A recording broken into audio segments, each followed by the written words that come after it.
Hello students, अनंत ज्ञान भाई सज्जन में आप सभी का हार्दिक स्वागत है। आज हम class 12th political science chapter first शीत युद्ध का दौर उसके प्रमुख नोट्स पढ़ेंगे। तो पिछली क्लास में मैंने आपको इसका आधा भाग समझा दिया था, जिसमें मैंने बताया था कि शीत युद्ध किस प्रकार का है और कैसे हुआ और किन दो संगठनों के बीच हुआ। जैसे अमेरिका और सोवियत संघ के बीच एक वैचारिक युद्ध था जो कि द्वितीय विश्व युद्ध के बाद में शुरू हुआ और सन 1991 तक चला। लगभग 45 साल तक ये शीत युद्ध की स्थिति बनी रही और उन दोनों देशों ने एक दूसरे के प्रति विचारधाराओं का युद्ध जारी कर दिया और अपने अपने सैन्य संगठन बनाने लगे। तो उसमें मैंने बताया था कि इसमें सोवियत संघ और अमेरिका के बीच विभाजन भी हुआ। सबसे पहले पूर्व यूरोप का विभाजन हुआ, जिसमें पूर्वी यूरोप और पश्चिमी यूरोप अर्थात पूर्वी और पश्चिमी खेमों में दो खेमों में विश्व बंट गया था, जिसमें सोवियत संघ के हिस्से में था वो पूर्वी जर्मनी, पोलैंड, बल्गारिया, हंगरी वगैरह देश, और अमेरिका के बीच थी नॉर्वे, ब्रिटेन, फ्रांस, इटली वगैरह। ये सब थे अमेरिका के पक्ष में। तो इस प्रकार इन दोनों के बीच युद्ध होता रहा और पूरा विश्व दो खेमों में बटा रहा। अब नेक्स्ट पॉइंट में हम पढ़ते हैं शीत युद्ध के परिणाम। तो शीत युद्ध के परिणाम क्या हुए? गुटनिरपेक्ष देशों का जन्म हुआ इससे, अर्थात ऐसे देशों का जन्म जो कि ना पश्चिमी खेमे में थे और ना ही पूर्वी खेमे में थे। उन्होंने दोनों गुटों से अलग रहने का निर्णय लिया। और दूसरा परिणाम हुआ अनेक खूनी लड़ाइयों के बावजूद तीसरे विश्व युद्ध का टल जाना। अनेक सैन्य संगठन संधियां की गई। दोनों महाशक्तियों के बीच परमाणु जखीरे और हथियारों की होड़ शुरू हो गई और संपूर्ण विश्व दो ध्रुवीय विश्व में बट गया था, एक अमेरिका के पक्ष में और दूसरा सोवियत संघ के पक्ष में। तो इसमें नोट किया गया है अपने प्रभाव को बढ़ाने के लिए दोनों ही महाशक्तियों ने अन्य देशों के साथ संधियां की, जो कि कुछ इस प्रकार थी। अर्थात शीत युद्ध के दौरान अनेक ऐसी घटनाएं हुई जिससे दोनों महाशक्तियों ने एक दूसरे के वर्चस्व को समाप्त करने की पुरजोर कोशिश की और इसी कड़ी में इन्होंने सैन्य संधि संगठन भी बनाए, जिससे कि इनका प्रभाव बढ़ाने में दोनों ही महाशक्तियों को सहयोग मिले और सैन्य सहयोग भी इन देशों के द्वारा मिले। तो इस दौरान अमेरिका ने 3 संधियां की, जिसमें से और 3 संधियां ही सोवियत संघ ने जबकि एक संधि की। अमेरिका द्वारा की गई संधि है, सबसे पहला है नाटो जो कि 1949 में हुआ। दूसरा किया सीटो जो कि 1954 में किया गया और तीसरा था सेंटो संधि जो कि 1955 में अमेरिका द्वारा की गई और उसी सन में 1955 में सोवियत संघ द्वारा एक संधि की गई वार्सा पैक्ट के नाम से। अब दोनों महाशक्तियों द्वारा परमाणु जखीरे एवं हथियारों की होड़ को कम करने के लिए सकारात्मक कदम उठाए गए, क्योंकि जब विश्व 2 खेमों में बट गया और युद्ध जैसी स्थिति में तनातनी हो गई, ऐसा समझा जाने लगा कि तीसरे विश्व युद्ध की स्थिति बन गई है, तो उन दोनों ने अपने अपने वर्चस्व को कायम रखने के लिए कुछ हथियारों की होड़ को कम करने के लिए सकारात्मक कदम भी उठाए। तो उसके जरिए हुआ जैसे परमाणु परीक्षण प्रतिबंध संधि की गई, परमाणु अप्रसार संधि की गई और परमाणु प्रेक्षापात्र परिसमन संधि अर्थात एंटी बैलिस्टिक मिसाइल ट्रीटी, जो कि दोनों ही देशों द्वारा की गई। और फिर बाद में द्वितीय जो संधियां की गई सीटो और सेंटो, उनके वो की गई अमेरिका ने पूर्वी और दक्षिणी पूर्वी एशिया तथा पश्चिमी एशिया में गठबंधन का तरीका अपनाया गया और इन्हीं गठबंधनों को सीटो और सेंटो कहा गया। अब सीटो के फुल फॉर्म क्या है? ईस्ट एशियन ट्रेटी ऑर्गेनाइजेशन अर्थात दक्षिण पूर्व एशियाई संधि संगठन। इसकी स्थापना हुई 1954 में और इसका उद्देश्य क्या था? साम्यवादियों की विस्तारवादी नीतियों से दक्षिण पूर्व एशियाई देशों की रक्षा करना। अब जो सेंटो थी उसकी स्थापना हुई 1955 में और इसका फुल फॉर्म था सेंट्रल ट्रेटी ऑर्गेनाइजेशन अर्थात केंद्रीय संधि संगठन, और इसका उद्देश्य था सोवियत संघ को मध्य पूर्व से दूर रखना अर्थात साम्यवाद के प्रभाव को रोकना। तो इसके जरिए इसके बाद सोवियत संघ ने चीन, उत्तर कोरिया, वियतनाम, इराक से संबंध मजबूत किए।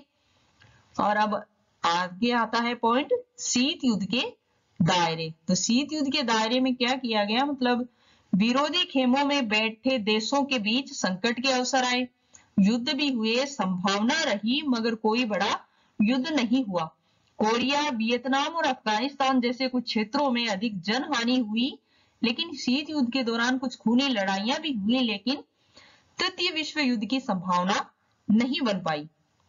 अब शीत युद्ध के दायरे में क्या आता है, पहला पॉइंट है 1948 में बर्लिन की नाकाबंदी, 1950 में कोरिया संकट, 1954 और 75 तक वियतनाम में अमेरिकी हस्तक्षेप किया गया, और 1956 में हंगरी में सोवियत संघ का आक्षेप किया गया, और सबसे अंत में 1962 जो कि शीत युद्ध की अंत का प्रमुख कारण बना, 1962 में क्यूबा मिसाइल संकट उत्पन्न हुआ, और सबसे अंत में हुआ गुटनिरपेक्ष देशों का उदय और युद्ध संकट टालने में इनकी प्रमुख भूमिका रही।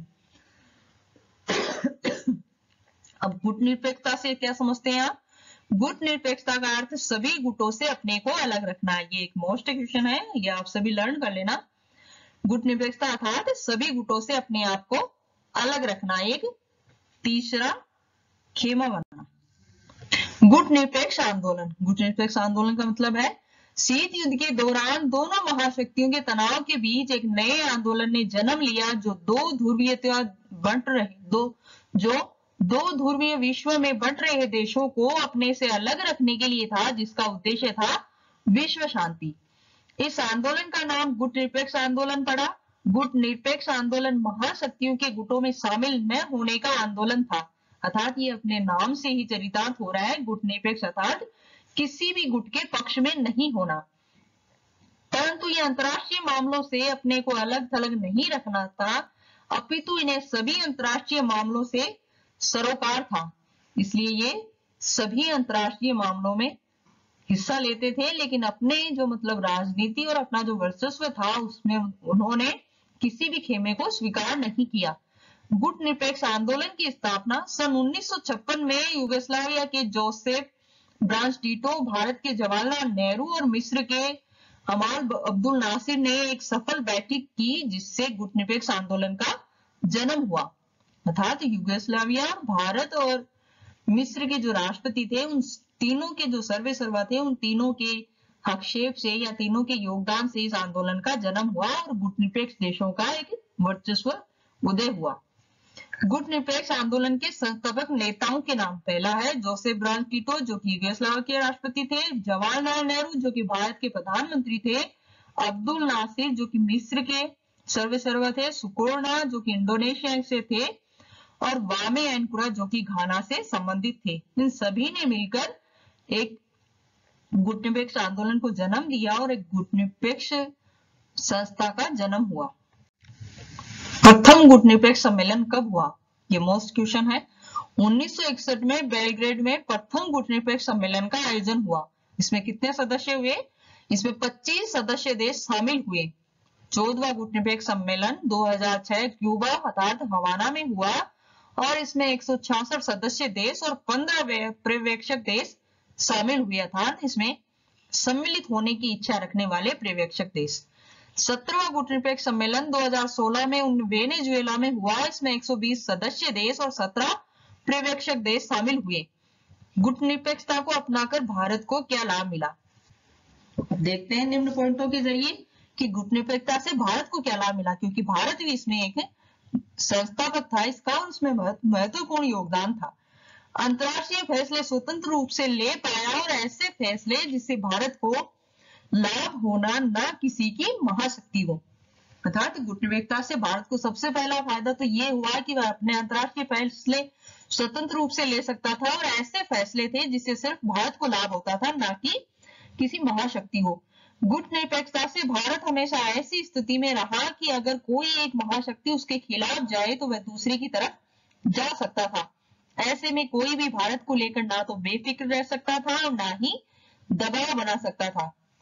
अर्थात इस आंदोलन के जरिए या फिर इस संस्थान में अपना योगदान देके भारत ने अपने चारों तरफ एक ऐसी स्थिति बना ली जिससे कि वह यदि कोई दूसरी महाशक्ति उसके खिलाफ जाए तो वह पहली महाशक्ति के पक्ष में जा सकता था, यदि पहली महाशक्ति उसके खिलाफ जाए तो वह दूसरी महाशक्ति के खिलाफ जा सकता था। अर्थात उसने दोनों महाशक्तियों से तालमेल बनाए रखा। भारत की गुटनिरपेक्षता की नीति की आलोचना। अब कई लोगों ने उसकी भारत की जो गुटनिरपेक्षता की नीति थी उसकी आलोचना भी की है। उसमें पहला पॉइंट है, आलोचकों ने कहा कि गुटनिरपेक्षता की नीति सिद्धांत विहीन है, भारत इसकी आड़ में अंतरराष्ट्रीय फैसले लेने से बचता है, भारत के व्यवहार में स्थिरता नहीं है। भारत में 1971 में युद्ध में सोवियत संघ से मदद ली थी, कुछ नहीं तो यह मान लिया कि हम सोवियत खेमे में शामिल हो गए हैं, जबकि हमने सिर्फ मदद ली थी। सोवियत संघ हमारा सच्चा दोस्त था, उसने हमेशा हमारी मदद की है। तो इस प्रकार इन नीतियों के तहत भारत की गुटनिरपेक्षता की नीति की आलोचना भी होती है। अब नेक्स्ट पॉइंट है, गुटनिरपेक्षता न तो पृथकवाद है और न ही तटस्थता अर्थात तटस्थता। तो पृथकवाद से आप क्या समझते हैं? पृथकवाद का अर्थ होता है कि अपने आप को अंतरराष्ट्रीय मामलों से काट के रखना। ये एक एमसीक्यू है, छोटा क्वेश्चन है जिसका आपको अर्थ पता होना चाहिए, आप अच्छी तरह से इसको लर्न करना है कि पृथकवाद से क्या मतलब है, अपने आप को अंतरराष्ट्रीय मामलों से काट के रखना, अर्थात बस अपने आप से मतलब रखना, बाकी किसी दूसरे से अलग रहना। ऐसा अमेरिका ने किया जब 1789 से लेकर 1914 तक उन्होंने पृथकवाद को अपना के रखा था। भारत ने ऐसा नहीं किया था, गुटनिरपेक्षता को अपनाया लेकिन पृथकतावाद की नीति नहीं अपनाई। भारत उसने सभी से अपने आप को पृथक नहीं रखा, सभी देशों के साथ अपनी योगदान की नीति बना के रखी और सभी देशों से वह जुड़ा रहा। भारत आवश्यकता पड़ने पर मदद लेता भी था और दूसरों की मदद करता भी था, अर्थात भारत ने पृथकतावाद की नीति नहीं अपनाई। तटस्थता अर्थात तटस्थता, गुटनिरपेक्षता का अर्थ है तटस्थता का धर्म निभाना नहीं, अर्थात तटस्थता को अपनाने का मतलब है मुख्यतः युद्ध में शामिल नहीं होना, लेकिन यह जरूरी नहीं कि वह युद्ध को समाप्त करने में मदद कर दे और यह देश युद्ध को सही गलत होने पर कोई भी पक्ष नहीं रखते। तटस्थता का मतलब है तटस्थता अर्थात ऐसा देश जो कि ना तो युद्ध के पक्ष में हो, ना ही उसे शांत करने के पक्ष में और ना ही वह उसे सही और गलत ठहराने के भी पक्ष में हो, अर्थात उसे किसी से कोई लेना देना नहीं, वह सिर्फ अपने आप में संतुष्ट हो। यही तटस्थता की नीति है। गुटनिरपेक्ष देशों ने तटस्थता को बिल्कुल भी नहीं अपनाया, क्योंकि भारत तथा अन्य देशों ने हमेशा से दोनों महाशक्तियों के बीच शत्रुता को कम करने का प्रयास किया, और यह बिल्कुल सही है क्योंकि भारत ने ना तो पृथकतावाद की नीति अपनाई और ना तटस्थता की। तो इस दोनों ही पॉइंटों से बिल्कुल अलग है, इसलिए गुटनिरपेक्ष ना तो पृथकतावाद है और ना ही तटस्थता। नई अंतरराष्ट्रीय आर्थिक व्यवस्था, अब इन देशों ने मिलकर जो व्यवस्था कायम की विश्व में, उसके जरिए एक नई अंतरराष्ट्रीय आर्थिक व्यवस्था का जन्म हुआ।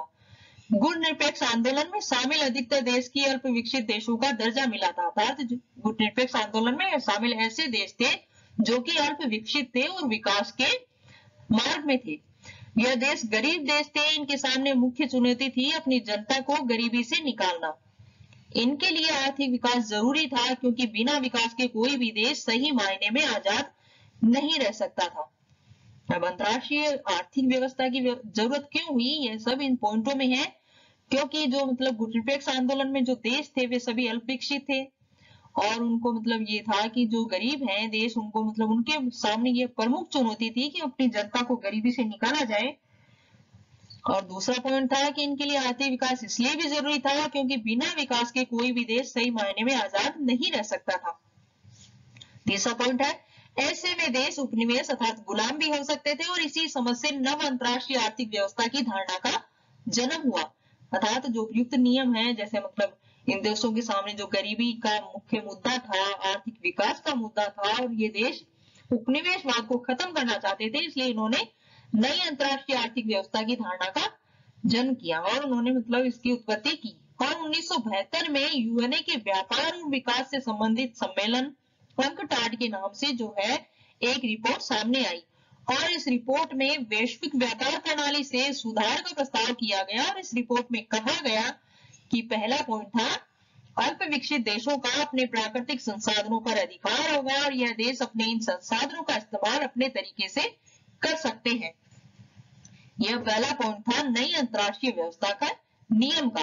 तो पहला पॉइंट क्या था, अल्प विकसित देशों का अपने प्राकृतिक संसाधनों पर अधिकार होगा और यह देश अपने इन संसाधनों का इस्तेमाल अपने तरीके से कर सकते हैं। दूसरा पॉइंट था, अल्प विकसित देशों की पहुंच पश्चिमी देशों के बाजार तक होगी और यह देश अपना सामान पश्चिमी देश तक बेच सकेंगे। तीसरा था, पश्चिमी देश में महंगाई या जारी टेक्नोलॉजी प्रौद्योगिकी की लागत कम होगी। चौथा था अल्पविकसित देशों की भूमिका, अंतर्राष्ट्रीय आर्थिक संस्थानों में उनकी भूमिका बढ़ाई जाएगी। तो इस प्रकार ये नियम थे जो नई अंतर्राष्ट्रीय आर्थिक व्यवस्था से संबंधित थे और इनके जरिए नई जो गुटनिरपेक्ष आंदोलन था वह अपना विकास कर सकता था। अब अंत में जो मतलब शीत युद्ध था उसके कारण जो मतलब विश्व में युद्ध जैसी स्थिति थी उत्पन्न हुई थी, उसको नियंत्रण करने के लिए शस्त्र नियंत्रण संधियां की गई। तो पहली संधि थी एलटीबीटी अर्थात सीमित परमाणु परीक्षण संधि, जो कि की गई 5 अगस्त 1963 को। साल्ट सामरिक अस्त्र परिसीमन वार्ता जो की गई पहली की थी, साल्ट फर्स्ट थी 26 मई 1972 को और दूसरी थी 18 जून 1972 को। ये सब जितने भी मैं आपको बता रही हूँ ये अच्छी तरह से लर्न करना है, आपको याद करना है, क्योंकि एग्जाम में इनमें से जरूर एक ना एक क्वेश्चन पड़ेगा। स्टार्ट सामरिक अस्त्र न्यूनीकरण संधि जो थी 31 जुलाई 1991 को और दूसरी की गई थी 3 जनवरी 1993 को। लास्ट में जो की गई एनपीटी अर्थात परमाणु अप्रसार संधि, जो कि सभी देशों के लिए जरूरी थी, लेकिन कई देशों ने अभी तक इस पर हस्ताक्षर नहीं किए गए हैं, जो जारी की गई 1 जुलाई 1968 को। तो ये सब इसलिए की गई ताकि सभी शक्तिशाली देश अपने परमाणु विस्तार को रोक सकें और देश में युद्ध जैसी भयावह स्थिति उत्पन्न न हो। तो उनके लिए मतलब इसी के और इसमें अंत में कहा गया कि 5 परमाणु संपन्न देश ही परमाणु परीक्षण कर सकते थे, अन्य देश नहीं। लेकिन इस पॉइंट का कोई भी विश्व पे प्रभाव नहीं हुआ और जितने भी देश थे जो मतलब परमाणु शक्ति संपन्न देश थे उन्होंने इसका उल्लंघन किया और इस उल्लंघन के तहत सभी वर्तमान विश्व में सभी देश परमाणु परीक्षण करते जा रहे हैं और अपने आप को सर्वशक्तिशाली घोषित करने की होड़ मची हुई है। और इस चक्कर में मतलब विश्व जो है अंधकार की खाई में गिरता जा रहा है और ऐसा लग रहा है कि वर्तमान में अगर इसी तरह शस्त्रों की होड़ चलती रही तो तीसरे विश्व युद्ध दूर नहीं है। तो इसी के साथ हमारी क्लास यही समाप्त होती है। इस वीडियो को देखने के लिए आपका बहुत बहुत धन्यवाद। कमेंट करके जरूर बताइए कि ये क्लास आपको कैसी लगी। लाइक शेयर एंड सब्सक्राइब जरूर कीजिए। अगली क्लास का इंतजार करते रहिए। तब तक के लिए अलविदा।